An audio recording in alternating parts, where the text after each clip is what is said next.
Et salut tout le monde, j'espère que vous allez bien les amis. Bienvenue pour cette vidéo sur Luis Enrique. Et oui, parce que Luis Enrique s'en va. Ça y est. Il est parti, enfin il n'est pas encore parti, mais il va partir. Fabrizio Romano nous l'a annoncé hier. Le départ de Luis Enrique, c'était évidemment dans les tuyaux, on en avait déjà discuté. Mais là, on a eu droit au Here we go, évidemment. Et donc, pour parler de transfert, pour parler de chiffres, vous le voyez, il est là. Magnifique, avec un magnifique maillot d'ailleurs. Collector. Collector. Comment ça va, Romain? Super Thomas. Premier transfert du côté de l'OM Hmm. et première vente. Donc écoute, on va décrypter un petit peu Luis Enrique à l'OM. Ouais, bah écoute, on va. Dans cette vidéo, l'idée c'est de déjà reparler quand même un peu de Luis Enrique, son parcours qui est quand même un parcours assez particulier à l'Olympique de Marseille, hein.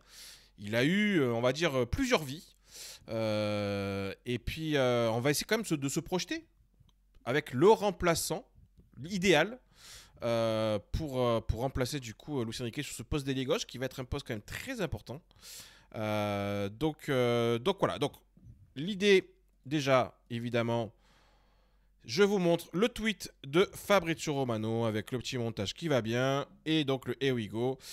Donc Luis Enrique qui est d'accord, enfin en tout cas il était d'accord depuis un moment avec l'Inter de Milan, hein, ça au niveau de son contrat il n'y avait pas de souci.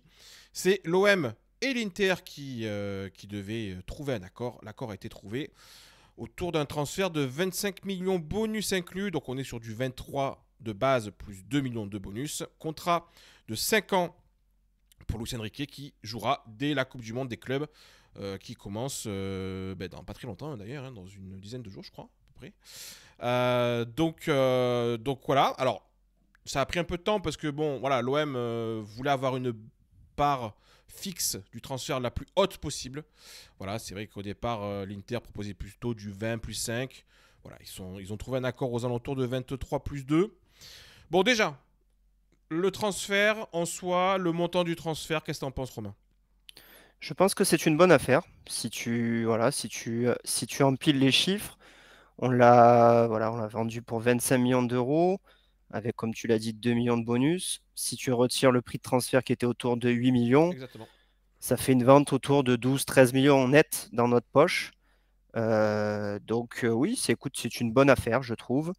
Comme tu l'as dit, il a eu plusieurs vies. Je pense que c'était le bon moment pour le vendre parce qu'il y a eu des bas, beaucoup de bas, et il y a eu quelques hauts. Mhm. Mais je pense qu'il avait sûrement atteint son plafond de verre chez nous. Je ne le voyais pas progresser davantage. En tout cas, ce qu'on pouvait, nous, lui proposer. Donc voilà, je pense que c'est une bonne affaire de chaque côté, à la fois pour l'OM et à la fois pour l'Inter de Milan. Alors, ce qu'il faut voir aussi simplement, c'est qu'aujourd'hui, sa valeur transfert est à 18 millions d'euros. Donc déjà, on fait un transfert qui est au-dessus de sa valeur transfert ce qui est toujours intéressant. Il reste donc sur une saison à 33 matchs sur 34 possibles en Ligue 1. 85% de 11 de départ, 86% de minutes jouées, 7 buts pour 8 passes D. Surtout, il a eu un rôle quand même très important. Alors, ce qui est intéressant de voir aussi, c'est que on peut voir qu'en début de saison, donc en juin 2024, sa valeur transfert était à 8 millions d'euros. Donc il a pris 10 millions d'euros en une saison. Euh, Son début de saison a été très intéressant en tant qu'ailier gauche, avec une complicité avec Quentin Merlin qui était aussi très étonnante. C'est vrai ça. On peut revenir d'ailleurs sur son début de saison. C'était quand même la grosse surprise, on peut dire, du côté olympien. Effectivement, il claque un doublé dès le premier match. À Toulouse, il est décisif sur les trois buts de l'OM. C'était quand même assez ahurissant ouais, de voir ça, de voir ses stats, parce qu'on n'était pas habitué à ça en fait avec lui, même si sur les 6 derniers mois de la saison d'avant, il avait été assez performant dans l'effort, dans l'envie. On avait vu un joueur voilà, qui avait vraiment envie de se battre. Mais là, du coup, les stats, c'était quand même assez incroyable de son côté. Donc, ouais, j'étais agréablement surpris et je pense que tous à la tribune, ça a été très, très grosse surprise. Ben, on le voit, premier match championnat, le doublé contre Brest, 3 passes décisives contre Toulouse. C'est vrai que j'avais un peu zappé le fait qu'il avait fait Et, 3 passes décisives dans le même match. et il marque aussi un but alors contré. Je sais plus si on Il n'est lui pas, avait il attribué lui est ce pas but. attribué en tout cas, hein. Ouais, Il est pas attribué. Il marque contre Nice, un très joli but contre Nice. très très beau. Très très beau. La passe D contre Lyon. Il marque après contre Montpellier, une passe D contre Nantes. Bon, l'Olympique de Marseille, évidemment, à un moment donné, aux alentours de octobre-novembre, a été en crise. Il y a eu un changement tactique. Et lui a été basculé dans un rôle de piston droit. Alors, c'est vrai que ça pouvait être étonnant sur le papier, mais pas tant que ça, parce qu'on se rappelle quand même que lorsqu'il était revenu de son prêt à Botafogo, euh, il avait été utilisé un peu à ce rôle de piston, et même déjà avant, lors de son premier passage à l'Olympique de Marseille, notamment sous Villas-Boas, Ouais. son meilleur passage à l'Olympique de Marseille, enfin en tout cas avec son premier passage, c'était en tant que piston. Je vous le montre à l'écran, la saison 2020-2021, il avait fait 5 passes D en 19 matchs en championnat, dans un rôle de piston. Et c'était piston gauche, si je dis pas de bêtises en plus. C'est ça. Ouais. Donc, comment t'as trouvé, toi, en fait, au final, le fait qu'il ait réussi à basculer dans un rôle à la base d'ailier gauche, finalement arriver à continuer à être productif et à être intéressant dans un rôle de piston droit, même si on verra par la suite que c'était plus dur. Mais comment t'as jugé ça? Est-ce que t'as été surpris ou au final non, parce que tu avais vu déjà ça de sa part auparavant? Euh, Pas surpris, non, parce que la saison dernière, voilà, il avait été utilisé à plusieurs postes déjà sous Gasset. D'ailleurs, il faut souligner un truc aussi, il faut remercier Gennaro Gattuso. Il n'y a pas que le panettone et les baci, il y Le a très aussi grand Gennaro. le fait qu'il y ait donné confiance aussi, parce que C'est vrai. voilà, c'est lui qui a insisté pour le conserver. Alors après, Gennaro a été débarqué, mais il a été quand même très très utilisé sous Gasset. Et Gasset d'ailleurs a été très reconnaissant de Luis Enrique. Et je pense que ça a aussi contribué aussi à son bon début de saison, cette confiance voilà, que Papy Gasset lui avait donnée. Pour répondre à ta question, non, ça m'a pas trop surpris parce que voilà, sur la saison d'avant, il avait joué plusieurs postes et c'est un soldat en fait. Ça, tu peux pas lui enlever sur ses qualités. Ouais. C'est un joueur qui va s'adapter. Et je pense que voilà, Roberto De Zerbi avait bien ciblé ça chez lui. Et ça a été le cas sur cette saison, hein. On l'a vu, il a joué à droite, à gauche. Il était quand même assez intéressant, même sur les replis défensifs sur la première partie de saison. On parlera de la deuxième partie. Mais voilà, il était quand même assez complet. Et ça faisait plaisir de voir un joueur comme ça à l'OM. Et d'ailleurs, en parlant de deuxième partie de saison, c'est vrai qu'il y a eu, on va dire, alors, je sais pas si on peut appeler ça une cassure, mais c'est vrai que on a bien senti qu'à partir du mois de mars, en fait, du moment où il a pas été titularisé contre Lens, notamment ce match à la maison où lui et Oula. Greenwood sont mis sur le banc, on sent bien qu'il y a un problème. On avait déjà vu un peu le match notamment à Auxerre, où il n'avait pas été excellent, loin de là. Euh, on sent qu'il y a une cassure, on ne sait pas trop pourquoi, on ne comprend pas trop. Bon, on l'apprend par la suite. Il y a de très très très très gros clubs qui s'intéressent à lui, l'Inter de Milan et le Bayern de Munich. Il y a des clubs aussi anglais. La Juve aussi s'était intéressée à lui. D'ailleurs, moi, j'ai une question que j'ai envie de te poser, c'est bon, on a vu la saison de Luis Enrique, on sait un petit peu ce qu'il a fait.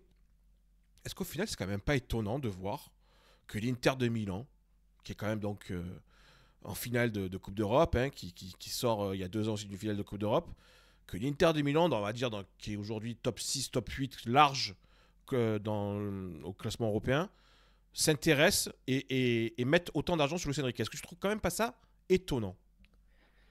Pas si étonnant que ça finalement, parce que si tu te souviens bien, on avait étudié un petit peu la politique des transferts de l'Inter. Mm.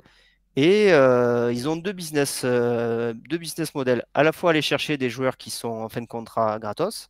Je pense notamment à Thuram, au Canalogu, euh, Taremi, enfin Mhm. voilà, des joueurs un petit peu confirmés. Mais aussi, ils ont cet objectif d'aller chercher des jeunes joueurs euh, qui sont intégrés au fur et à mesure dans l'équipe et prêtés aussi notamment en Serie A. Donc, Luis Enrique, ça reste quand même un jeune joueur. Il a 23 ans. Euh, donc ça rentre pour moi dans cette logique-là voilà, c'est un joueur qui doit encore progresser, hein, c'est sûr, hein, il a des lacunes, mais moi je le vois sur une vision long terme en tout cas, et ça me choque pas que l'Inter se soit positionné sur ce style de joueur, comme en plus il est voilà assez polyvalent. Polyvalent. Voilà. C'est vrai qu'après, l'Inter a un style de jeu bien particulier. Il va être en concurrence avec Dumfries. Donc ça sera intéressant de voir si véritablement il a un gros rôle à jouer ou pas. Mais en tout cas, voilà. C'est vrai qu'il a une polyvalence qui aujourd'hui coûte cher sur le marché. Et d'ailleurs, en parlant de polyvalence, je voulais aussi vous montrer quelque chose. C'est notamment voilà, un petit peu le descriptif de ses matchs. On voit qu'il a joué beaucoup de matchs. Alors en tant qu'ailier gauche, 63 matchs, mais en tant qu'ailier droit, 24 matchs. En tant que milieu droit, 23 matchs. Alors milieu droit, c'est piston droit. Piston gauche, 7 matchs. Il a même été avant-centre. Il a joué un match avant-centre. Je vous mets aussi un petit peu, on va dire, l'historique de Luis Enrique. Donc il est arrivé au club en 2020-2021. Avec une image de buteur, alors c'est sous Villas-Boas, on se rappelle, avec une image de buteur, et très rapidement Villas-Boas nous explique non, non, c'est pas un buteur. Il a pas les qualités pour jouer numéro 9. Déjà, dès le départ, en fait, j'ai envie de te dire, le sentiment, il est un peu bizarre, non? On avait été un petit peu dupés, c'est vrai, moi je me souviens, il nous l'avait vendu comme la pépite brésilienne, attaquant numéro 9, et puis au fur et à mesure des matchs, c'était pas évident, c'était un petit peu un tout droit, notre ami Luis Enrique, je me souviens. Il aimait bien longer la ligne, tête baissée. Donc voilà, même s'il avait quelques passes décisives, c'était quand même insuffisant pour l'Olympique de Marseille à cette époque-là. Ah ben, Même si je pense qu'il n'était pas forcément, c'était peut-être pas le poste, enfin, il n'était pas adapté au style de jeu des différents entraîneurs hmm. qu'il a eu. Villas-Boas notamment, et après Sampaoli qui l'a pas, voilà, qui l'a un petit peu fait jouer, et puis il ne l'a pas conservé. Mais voilà, ça n'a pas été facile pour lui dès le début. Il avait cette étiquette voilà, de talent, mais il était très jeune, il ne faut pas oublier. Il avait 18 ans quand il est arrivé à l'Olympique de Marseille. Exactement. Et c'est vrai qu'on le voit sur le premier passage. Un but, on se rappelle, contre, je crois que c'était Canet-Roussillon en Coupe de Canet France. ouais, en Coupe de Voilà, France. Coupe de en France, Coupe ouais, de c'est ça. France. Et puis 6 passes D. Bon, c'est très très faible, évidemment, en 2 saisons. Il repart du côté de Botafogo, le club de John Textor. Et en fait, il joue plutôt bien. On le remercie. Il joue plutôt bien parce qu'en fait, alors, il joue plutôt bien. On va pas vous mentir, c'est vrai qu'on n'a pas forcément regardé les matchs qu'il faisait là-bas, mais c'est vrai que les retours qu'on avait, c'était de se dire, il joue, c'est plutôt intéressant, il se développe. Et notamment la saison 2023 que je vous montre ici où on voit qu'il fait 34 matchs, 4 buts pour 2 passes D. Alors, entre guillemets, il n'a que 1376 minutes, mais si on se rappelle bien, Botafogo en fin de saison ne l'avait plus utilisé pour ne pas dépasser justement un nombre de minutes qu'il devait jouer. Et dans ce cas-là, en fait, une option d'achat devait se mettre en place automatiquement. Donc voilà, Botafogo avait un petit peu joué avec ça. Il revient à l'OM, on se rappelle, saison 2023-2024. En hiver, on n'a plus un seul joueur dans l'effectif parce que tout le monde est parti à la CAN. À la Cannes, c'est vrai. Gennaro Gattuso, donc comme tu l'as expliqué tout à l'heure, au club. Là, il a un choix à faire parce que, pour rappeler, l'Olympique de Marseille a un deal avec un club brésilien pour pouvoir le faire repartir au Brésil. Ou alors, il peut très bien rester et lui choisit de rester. Euh, et les premiers matchs, si on se rappelle bien, eh ben on est surpris quand même parce que c'est plutôt intéressant, c'est pas déconnant. Alors Gattuso se fait rapidement quand même dégager par la suite, mais qu'est-ce que tu avais pensé toi de son retour au final? Surpris, tout simplement surpris, parce que c'était pas des matchs transcendants, mais ce qu'il faisait, c'était bien, c'était correct. Et notamment Gasset, qu'il avait beaucoup utilisé à ce moment-là. Mm. C'était simple, c'était du football très simple, mais tu sentais que le joueur avait déjà pris un peu plus de temps de jeu. Comme tu l'as souligné, il est parti au Brésil, il a joué. C'est ce qui manquait aussi à l'OM, je pense. Il lui manquait un petit peu d'expérience de terrain. Donc assez surpris de ses prestations, parce que honnêtement, je m'attendais pas grand-chose de son retour, hein. Et cette saison, on le voit, donc 33 matchs, comme j'ai expliqué, sur 34 possibles, 2622 minutes jouées, ce qui est énorme, et on s'attendait vraiment pas à ce qu'il joue autant. 7 buts, 8 passes D en championnat, 2 buts de passes D en Coupe de France. Bon, une saison plus que... Alors, statistiquement, pardon, complète, avec des hauts, avec des bas, comme on l'a expliqué. Euh, qu'est-ce qu'on doit garder finalement comme sentiment? Et j'ai envie de te poser la question aussi. Quel est en fait ton meilleur souvenir de Luis Enrique. Quel est en fait pour toi limite l'élément marquant, le match marquant de Luis Enrique? Alors moi, c'est pas cette saison, Ouais, c'est la saison dernière. C'est son tir au but marqué face à Benfica qui donne la qualification à l'OM il est là. en, On voit la, en quart de on finale. voit la célébration, la fameuse. Pourquoi ça t'a marqué à ce point-là, ce match-là? Ça m'a marqué. Alors, il est rentré en cours de jeu, il n'était pas titulaire, mais ça m'a montré que voilà, on comptait pas sur lui. Et c'est quand même lui qui prend le ballon et qui va qualifier l'OM en demi-finale de Coupe d'Europe. En toute Et ça, décontraction, je me rappelle, hein. en toutes les contractions. Et ça m'avait marqué. Je me suis dit, waouh, c'est bien. Enfin, il en impose, tu vois, Mhm. sur la table. Il pose vraiment. Et je pense que ça a été l'élément déclencheur chez lui. Je pense tout simplement que c'était un joueur qui manquait de confiance et Gasset a su vraiment lui donner cette confiance-là. On se souvient d'ailleurs que Gasset avait fait une liste des joueurs qu'il fallait dégager pour la saison d'après. Et je pense que Luis Enrique faisait partie des joueurs à conserver Bien sûr. pour cette saison. Et je pense que ça a été sa rampe de lancement pour la saison qui a suivi, et notamment son très très bon début de saison avec ce doublé à Brest. Mais je suis d'accord. Alors, c'est vrai que ce match-là avait été, je me rappelle, très, très intéressant parce que c'est vrai qu'on l'attendait pas. Et son entrée là contre Benfica, quand même quart de finale d'Europa League, hein, on n'est pas sur voilà, un petit match tranquille, hein. Gros enjeu, énorme ambiance, on se rappelle au Grosse stade. ambiance. Très, très grosse ambiance. Et puis il arrive comme ça, il prend. C'est vrai qu'il tire ce penalty en toute décontraction. Je me rappelle, limite, il fait des jongles avant de tirer le penalty. Tu te dis, oulala, moi sur le moment, je me dis, oulala, il m'a l'air tellement trop tranquille il va nous quiller le ballon. Mais tu parles, Ouais. et une belle. Alors pas lucarne, mais pas loin, quoi, tu vois. C'était vraiment très très bien tiré. Et. Mais il y avait, je trouve quand même, cet OM de Gasset. Alors bon, c'est vrai que ça restera pas dans les grands souvenirs olympiques de Marseille, mais il se dégageait quand même un petit truc un peu insouciant avec cette équipe. Il y avait beaucoup de jeunes sur ce match-là, on se rappelle, même le Moumbagna, Daoud, les ouais. Lafont, etc., les Mm. Mumbagna évidemment. C'était voilà, c'était un bon moment, je me rappelle effectivement de ça. Moi, mon moment marquant de Luis Enrique, j'ai été obligé de vous remettre ça quand même. La célébration contre Lyon, en réponse à la célébration de la casette. Il avait dit d'ailleurs en zone mixte après, sur sa célébration, oui, c'est une réponse, respectez-nous à la maison. Ah là, Luis Enrique, quand tu me parles comme ça, Ça fait plaisir. j'avoue que ça fait plaisir. Alors voilà, c'était sa célébration. Et puis c'était surtout un vrai bon match de sa part. Je sais pas si c'est son meilleur match, très honnêtement, je sais pas. Tu sais que c'est son dernier but à l'OM quand même. Et en fait, c'est ce que j'allais dire, c'est son dernier but à l'OM.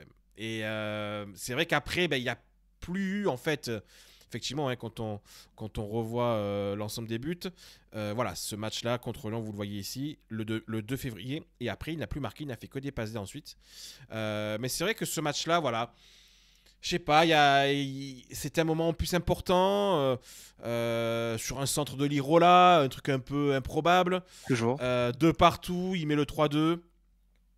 Énorme Faut la ambiance. mettre en plus, hein, c'est une sacrée volée du plat du pied. Il en a eu quelques-unes, je crois, après qu'il avait d'ailleurs tiré au-dessus. Eh ben, rappelle-toi l'action contre Monaco. À Voilà, c'est Monaco. ça. À Monaco. Il a la même, enfin c'est quasi la même hein, sur un centre de Luis Garcia.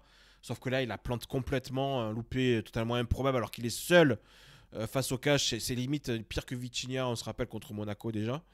Euh, mais en fait, on voyait qu'à ce moment-là, déjà, il n'était plus vraiment à l'Olympique de Marseille. C'était compliqué. Je sais pas si on peut d'ailleurs lui en vouloir de ça, véritablement, du fait qu'il est déconnecté complètement avec les sollicitations. Moi, j'avais expliqué que ces agents, notamment, n'avaient pas forcément fait le taf, je trouvais, par rapport aux sollicitations des gros clubs. Bon, au final, voilà, c'est quoi le sentiment que tu vas garder de Luis Enrique? Pour moi, c'est un exemple de résilience, tu vois, de Luis Enrique sur ces dernières années. Il y a eu Balerdi, qui, pareil, a eu des moments très très compliqués à l'OM. Il y a eu Rongier aussi, qui a pas eu des moments toujours faciles, mais qui a su répondre présent. Et je pense qu'il y a eu Luis Enrique, parce que voilà, il est arrivé avec un statut de pépite, de jeune prometteur. Ça n'a pas fonctionné. Mais voilà, ça peut donner des idées aussi aux jeunes à venir. C'est-à-dire qu'on peut ne pas réussir ses débuts à l'OM, mais avec un prêt, avec un peu plus de temps de jeu et de la confiance, parce que ces coachs qui sont passés lui ont donné de la confiance, bah, tout simplement, tu peux progresser et devenir titulaire à l'Olympique de Marseille. Un exemple, par exemple, Ismaël Koné, ça peut parfaitement rentrer dans ce cas de, un peu ce cas-là, hein. C'est vrai que c'est un garçon qui a pas réussi ses débuts, là il a été prêté, va peut-être revenir à l'Olympique de Marseille.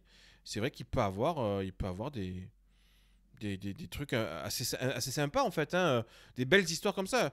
Et c'est vrai que voilà, quand tu vois un peu l'importance qu'a pris le joueur, je trouve que c'est vraiment très très intéressant. Maintenant, on va parler de la suite, parce qu'il faut quand même un peu en parler. Pour toi, quelle serait la recrue idéale, le bon coup à tenter pour remplacer Luis Enrique? Parce que bon, on va rappeler quand même le contexte. Roberto De Zerbi veut repasser dans un 4-2-3-1. Roberto De Zerbi va donc avoir besoin d'un ailier gauche. On a aujourd'hui Jonathan Rowe. Est-ce qu'on considère qu'il est titulaire ou pas? Peut-être pas, hein, c'est peut-être encore un peu tendre. Donc pour toi, quel serait le joueur à aller chercher pour remplacer Luis Enrique, et combien tu serais prêt à mettre maximum pour ce poste-là?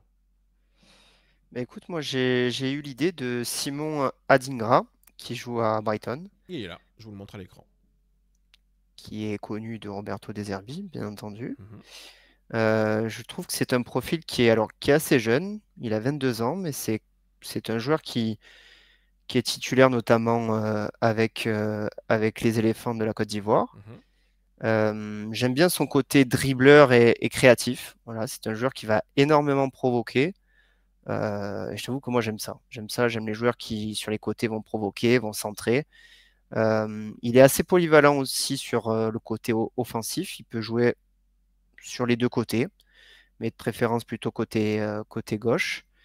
Euh, voilà, c'est un milieu qui fait aussi des efforts défensifs, et ça c'est Mhm. important dans le système de Roberto De Zerbi et dans sa philosophie de jeu. C'est quelqu'un qui n'hésite pas à aller récupérer et venir défendre avec ses collègues sur le terrain. Donc c'est pour moi le profil qui peut être intéressant à aller chercher. Euh, Assez jeune, 22 ans, mais voilà, il a joué en Angleterre, qui est quand même un des meilleurs championnats au monde. Donc ça peut être très intéressant d'aller chercher ce type de joueur.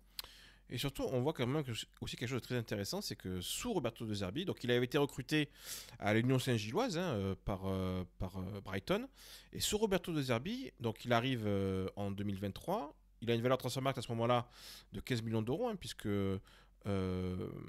Brighton, Brighton l'avait acheté, pardon, excusez-moi, dans un club danois. C'était, alors, excusez-moi pour la prononciation, c'est Nordjylland, mais il avait été prêté, voilà, à l'Union Saint-Gilloise pendant une saison en 2022-2023. Il revient en 2023 du coup du côté de Brighton. À ce moment-là, il a une valeur transfermarkt de 15 millions d'euros, et sous Roberto De Zerbi, il joue quand même beaucoup. Et à la fin de la saison, il a une valeur transfermarkt aux alentours de 30 millions d'euros. Il avait beaucoup joué. C'est vrai que par contre, cette saison, plus compliqué pour lui, hein. 29 matchs, 2 buts Ouais. de passe D, mais surtout que 32% de 11 de départ. Sa situation contractuelle fait aussi que ça peut être une bonne opportunité parce que, on le voit ici, contrat jusqu'en juin 2026. Donc, potentiellement, on sait que l'OM va aller chercher soit des joueurs libres ou alors à qui il reste un contrat et sur lesquels on peut potentiellement négocier. Alors, la valeur transfert aujourd'hui, elle est encore assez haute, hein, 30 millions d'euros. Maintenant, c'est une valeur transfert qui a été donnée en décembre 2024. Peut-être qu'aujourd'hui, en mai 2025 et bientôt juin 2025, peut-être que la valeur a un petit peu baissé, même s'il n'a que 23 ans, comme tu l'as dit. Mais c'est vrai que c'est un profil que je trouve assez intéressant. Je trouve assez intéressant. Et puis, on sait aussi les besoins qu'on a sur les côtés. On a besoin d'avoir des mecs rapides, bons dribbleurs. Il peut correspondre, effectivement. Moi, de mon côté, j'en ai parlé déjà lors du live qu'on a fait mercredi. Mais moi, je vise plutôt ce garçon, c'est Matistel, prêté à Tottenham là sur la deuxième partie de saison, qui appartient encore au Bayern de Munich. Il a un contrat qui va jusqu'en 2029. Moi, c'est vrai que je pense qu'il y a une possibilité, si c'est possible évidemment, de se le refaire prêter par le Bayern de Munich, parce que le Bayern de Munich a quand même pas mal de joueurs déjà à disposition. Je ne suis pas persuadé qu'il va avoir beaucoup de temps de jeu. Là, bon, il a fait 13 matchs avec Tottenham, quasiment que des titularisations, 2 buts, une passe D. Bon, c'était plutôt au niveau stats, on va dire moyen. En Europa League, il a peu joué. Mais malgré tout, pour moi, il a un vrai talent. Il a 20 ans, il a un vrai talent. Pareil, rapidité, bon dribbleur. Puis surtout, il a une polyvalence. Il peut jouer ailier gauche, il peut jouer attaquant. Aussi, bon de la Et tête. bon de la tête. Et c'est vrai que moi, ce côté, il peut jouer à 2 postes. Ça peut répondre quand même à 2 besoins qu'on a, c'est-à-dire effectivement aller chercher un ailier titulaire. Et puis quand Guiri va partir à la canne ou qu'il y a besoin de le remplacer, Matistel, je pense qu'il est parfaitement en capacité de jouer numéro 9 avec un Jonathan Rowe, du coup, qui peut derrière prendre la place d'ailier gauche. Donc voilà, en tout cas, moi, mon choix, je partirai du coup sur un deal un peu langoriesque, c'est-à-dire voilà, un prêt avec une option d'achat potentielle, si on peut essayer d'en avoir une. Après, si on doit le faire qu'en prêt simple, pourquoi pas, hein, tu sais, on a fait déjà Saliba et ça avait été une excellente C'est vrai. idée. Même si on avait regretté de ne pas pouvoir le recruter après. Mais voilà, moi je partirais sur Matistel. Après, il y a beaucoup de noms hein, qu'on nous a proposés. Et d'ailleurs, il y a une vidéo qui arrive où on va réagir à vos mercatos. On verra qu'il y a beaucoup de noms qui sont sortis aussi sur ce poste d'ailier gauche. Toi, qu'est-ce que tu en penses de Matistel, juste pour finir? Intéressant, c'est un profil intéressant. C'est un international espoir, donc je pense aussi qu'il a la volonté de frapper un de ses jours à la porte des A. Bien sûr. Donc, je pense qu'on peut être vraiment le club qui peut lui permettre d'avoir du temps de jeu et lui faire passer peut-être un cap aussi en équipe de France. Donc non, c'est une très très bonne piste. Comme tu l'as dit, il est à la fois polyvalent. Moi, c'est vrai que je le vois peut-être plus en numéro 9 que sur un côté, mais bon jeu de tête. Donc ça peut être vraiment une bonne trouvaille pour la saison prochaine. Bah écoute, en tout cas voilà, je pense qu'on a fait le tour sur Luis Enrique. On lui souhaite bonne chance. Moi, j'avais une dernière question à te poser. Vas-y. Est-ce que tu penses qu'on aurait pu mieux le vendre? Ah, compliqué, je pense. Je pense que la deuxième partie de saison fait que le prix est un petit peu baissé. Ouais, je partage ton avis aussi. Ouais, je pense que c'est un peu baissé. En fait, on aurait conclu le deal cet hiver, enfin l'hiver dernier. Je pense qu'il partait pour 30-35. Mais c'est vrai que là, avec la deuxième partie de saison, un peu plus compliqué. Voilà, je pense que la négociation a été un peu vue à la baisse. Et c'est pas illogique. On va pas se mentir. C'est pas illogique. Donc voilà. Et puis il y avait aussi un besoin du côté de l'Olympique de Marseille de le vendre. Donc C'est vrai. je pense qu'on n'a pas, on va dire, on n'a pas essayé d'aller trop loin dans la négociation, même si ça a duré quand même un certain temps. Mais je trouve que déjà, on assure quand même quasi 25 millions d'euros sur un joueur. Il y a encore 1 an et demi, 2 ans, on l'avait pas oublié, mais presque. C'est une belle opération. C'est une très très belle opération. Et ça fait partie d'ailleurs, je pense, des plus belles opérations. Top 5. Ouais, je pense. Top 5 des transferts de l'OM. Et il faut aussi souligner qu'il y a quand même un million, à peu près 1,5 million pour Oui, Botafogo et un autre club aussi par lequel il est passé. Donc, c'est normal. Ça, après, c'est normal. C'est dans tous les transferts comme ça. Mais bon, voilà, on aura quand même une belle plus-value sur Luis Enrique. On lui souhaite évidemment bonne chance. Voilà, on espère que il va réussir du côté de l'Inter de Milan. Moi, je serais curieux de voir en tout cas son temps de jeu, ouais, ce qu'il va donner. Est-ce qu'il va réussir à s'imposer là-bas? Et puis on verra si on devra regretter ou pas, hein. Toujours pareil, hein, parce que c'est vrai que les joueurs qui s'en vont, on n'a pas eu beaucoup d'exemples finalement de joueurs qui ont réussi dans des gros clubs. Tu vois, on pourrait comparer par exemple le départ de Luis Enrique un peu à Bounassar. Alors ils n'ont pas le même âge, hein, mais ouais. Bounassar lorsqu'il est parti au Bayern, bon, on a vu que Bounassar au Bayern, ça n'a pas fonctionné du tout. Un qui a réussi, c'est Ribéry, par contre, au Un Bayern. qui a réussi, évidemment, c'est Ribéry. Voilà, mais il y a des cas différents. Mais C'est c'est vrai ça. que ces dernières années, les grosses ventes n'ont pas forcément toutes réussi. Non, Michi. Michi, ça a été mitigé. Enfin voilà, il y en a eu pas Ouais. mal. Donc voilà. En tout cas, Romain, merci beaucoup d'avoir fait cette vidéo avec moi. Obrigado, Luis. Évidemment.